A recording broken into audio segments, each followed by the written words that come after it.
নমস্কার বন্ধুরা, আবারও চলে এলাম তোমাদের সাথে আড্ডা দিতে আরেকটি নতুন রেসিপি নিয়ে। আজকে যে রেসিপিটি আমি করব সেটা হলো বাঙালিদের ঐতিহ্যবাহী রান্না ছানার ডালনা। এটা একটা কবিতা হয়ে গেল, বাঙালিদের ঐতিহ্যবাহী রান্না ছানার ডালনা। তো আশা করছি বন্ধুরা তোমরা সবাই ভালো আছো, সুস্থ আছো। তো এই ছানার ডালনা বানানোর জন্য আমি কি কি নিয়ে নিয়েছি একবার দেখে নেব, চলে আসো। আমি এখানে হাফ লিটার দুধের ছানা করে নিয়েছি। তোমরা এখানে চাইলে দুধের পরিমাণ বাড়াতে কমাতে পারো। আর সাথে নিয়ে নিয়েছি টমেটো বাটা। তোমরা এখানে কাঁচা টমেটো ব্যবহার করতে পারো, কিন্তু গ্রেভিটা যেহেতু খুব গাঢ় হবে জন্য এখানে আমি টমেটো বাটাটা ব্যবহার করছি। সাথে নিয়ে নিয়েছি গোটা ধনে, গোটা জিরে, শুকনো লঙ্কা আমি বেটে নিয়েছি। তোমরা এখানে তোমাদের হিসাব মতো নিয়ে নেবে। আমি এখানে 3টে শুকনো লঙ্কা নিয়েছি। সাথে আমি 2 চামচ, বড় চামচের 2 চামচ গোটা ধনে নিয়ে নিয়েছি। আর সাথে আমি বড় চামচের 2 চামচ গোটা জিরে আমি নিয়ে নিয়েছি। এখানে আমি গরম মশলা বেটে নিয়েছি। গরম মশলাটা বাড়ির তৈরি। এখানে আমি 2টো এলাচ, 5টে লবঙ্গ আর এতটা পরিমাণ আমি দারচিনি বেটে নিয়েছি। তোমরা এটা পাটায় ভালো করে বেটে নিতে পারো। আমার কাছে তো পাটা নেই, তাই জন্য আমি ভালো করে বাটতে পারিনি, একটু দানা দানা তার জন্য রয়ে গেছে। আর সাথে নিয়ে নিয়েছি ময়দা। ময়দা আমি এই কারণে নিয়েছি, আগের বার আমি যখন ছানার বড়া করি তখন আমি শুধু ছানা দিয়েই বড়া করেছিলাম, কোনো কিছু ইউজ করিনি। তো আমার বড়াগুলো বেশ ফেটে ফেটে গেছিল। তো আমাকে একজন বললো যে সাথে তুমি একটু ময়দা ব্যবহার করতে পারো, তাহলে তোমার বড়া করার সময় বড়াটা ফেটে যাবে না। স্বাদ মতো লবণ নিয়ে নিয়েছি, স্বাদ মতো হলুদ নিয়ে নিয়েছি। আর এখানে আমি আলু সেদ্ধ করে নিয়েছি। আলু সেদ্ধ করার কারণ হচ্ছে আমি আলুগুলো বড় বড় করে কেটে নিয়েছি, দেখতেই পাচ্ছ তোমরা। তোমরা চাইলে এখানে এমনি আলু ভেজে নিতে পারো, কিন্তু আমি ভেজে নিয়ে করি না এই কারণে আমার সেদ্ধ হওয়ার ভয় থাকে যে ভালো সেদ্ধ হয় না আলুটা, তার জন্য আমি একটু সেদ্ধ করে নিয়েছি। তো বন্ধুরা চলো দেখে নেই পরবর্তী প্রস্তুতি।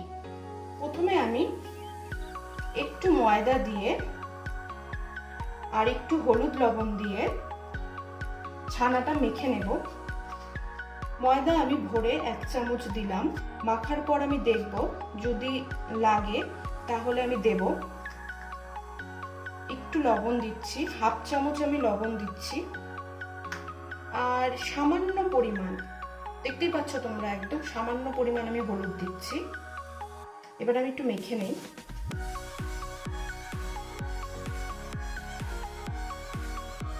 ময়দা মনে হচ্ছে আর একটু লাগবে।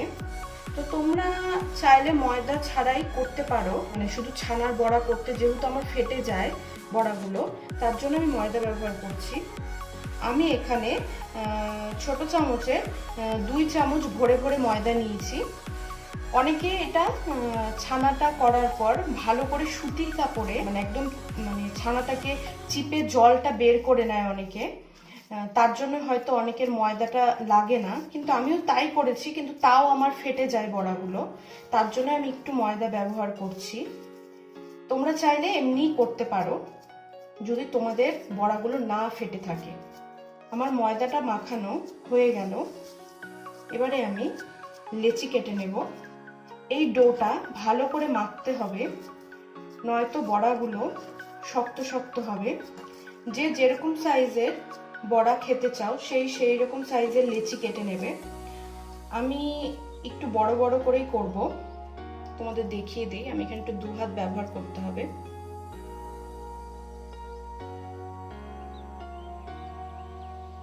তোমরা দেখতে পাচ্ছ আমি এতটা বড় বড় করব। তোমরা চাইলে এর থেকে আরো বড় করতে পারো বা এর থেকে আরো ছোট করতে পারো, সেটা তোমাদের উপরে ডিপেন্ড করবে তোমরা কেমন সাইজের বড়া খাবে।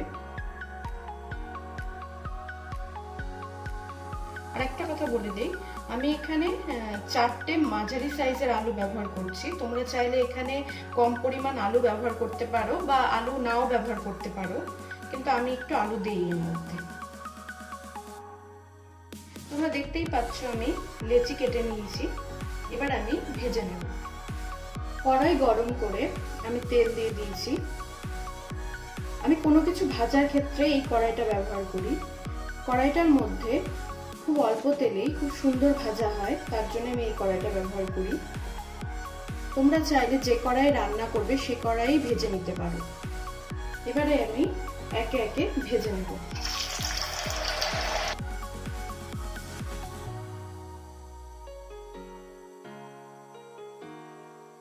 এই সময় গ্যাসের আঁচটা কম রাখতে হবে, না হলে ভেতরে কাঁচাই থেকে যেতে পারে। আমি এখনই নাড়বো না, আগে একদিকে ভালো করে ভাজা হোক, তারপরে আমি নাড়বো।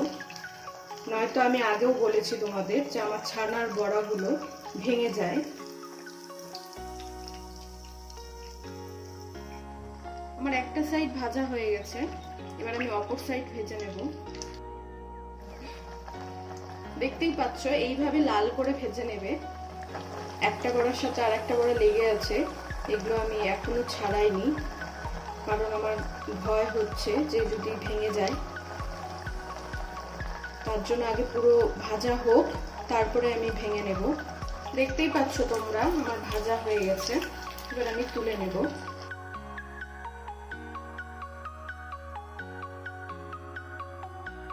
তোমরা সবাই দেখতেই পাচ্ছ আমি কড়াই গরম করে তেল দিয়ে দিয়েছি।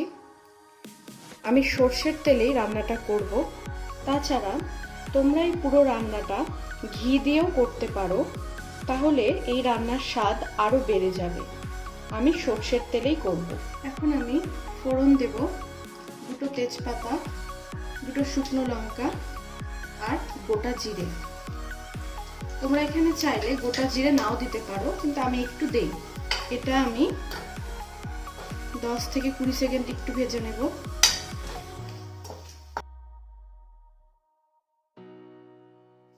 এবারে আমি বেটে রাখা মশলাটা দিয়ে দেব। বেটে রাখা মশলাটা আমি দিয়ে দিলাম। এবারে এটা আমি কিছুক্ষণ কষিয়ে নেব।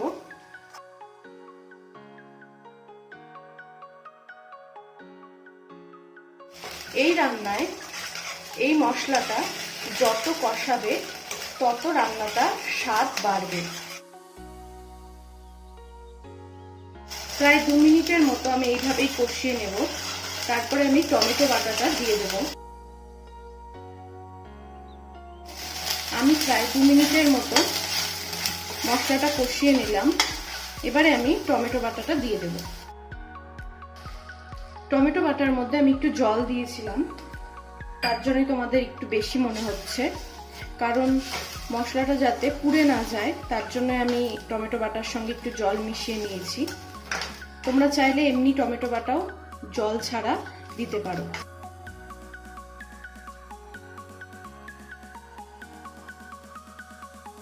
টমেটো বাটা দেবার পর আবারও আমি প্রায় 2 মিনিটের মতো কষিয়ে নেব।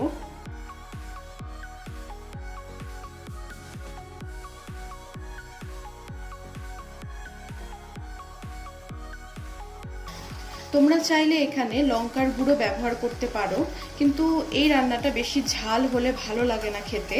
আমি 3টে শুকনো লঙ্কা বেটে দিয়েছি, আর 2টো শুকনো লঙ্কা আমি ফোড়নে দিয়েছিলাম। যে যেরকম ঝাল খাও সে সেরকম পরিমাণ লঙ্কার গুঁড়ো বা লঙ্কা ব্যবহার করতে পারো।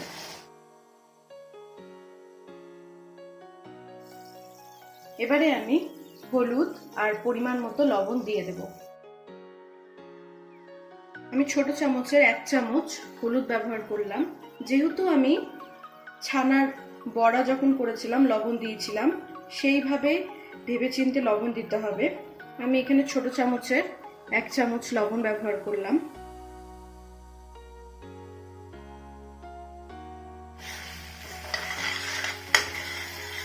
এখানে এবার আমি সেদ্ধ করে রাখা আলুগুলো দিয়ে দেব।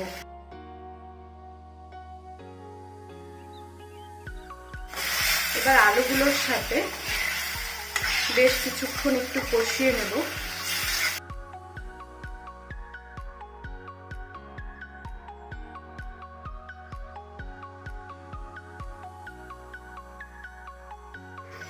এবারে আমি একটু সামান্য জল দিয়ে দেব। সামান্য জল দিয়ে আমি মশলাটা আবার কষিয়ে নেব।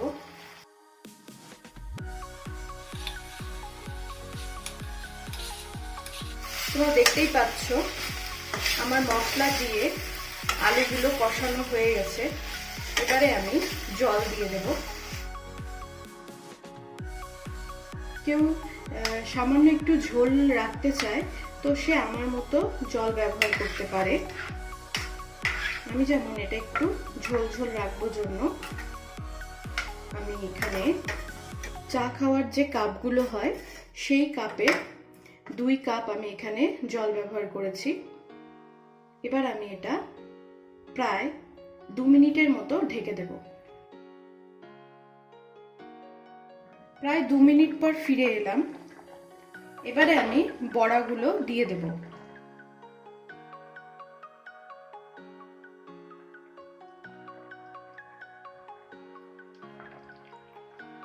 বড়াগুলো দিয়ে আবারও আমি প্রায় 2 মিনিটের মতো ঢেকে দেব। তারপরে আমি 1 চামচ ঘি আর বেটে রাখা গরম মশলা দিয়ে পরিবেশন করব আজকের রান্না ছানার ডালনা। প্রায় 2 মিনিট পর ফিরে এলাম। এবারে আমি গ্যাসটা বন্ধ করে দেব। সাথেই আমি দিয়ে দেব 1 চামচ ঘি। ঘিটা পুরোটা অপশনাল, তোমরা দিতেও পারো নাও দিতে পারো। সাথে বেটে রাখা গরম মশলা। আমার গরম মশলাটা একদম মিহি হয়নি, তোমাদের আমি আগেও বলেছি, কারণ আমি মিক্সিতে বেটেছিলাম। তোমরা পাটায় বেটে নেবে, তাহলে মিহি হবে। এবারে আমি একটু ঘেটে দেব, হালকা করে ঘেটে দেব, নয়তো বড়াগুলো ভেঙে যাওয়ার সম্ভাবনা থাকতে পারে। এবারে আমি প্রায় 1 মিনিটের মতো ঢেকে এভাবে রেখে দেব। প্রায় 1 মিনিট পর ফিরে এলাম। তো রেডি আমাদের আজকের রান্না ছানার ডালনা। তোমাদের যদি রেসিপিটা ভালো লেগে থাকে তাহলে কমেন্টের মাধ্যমে জানাও, লাইক করো, শেয়ার করো, সাবস্ক্রাইব করো। তো বন্ধুরা, আজকের মতো আসছি, অন্য কোনো দিন অন্য কোনো ভিডিও নিয়ে আবার চলে আসবো।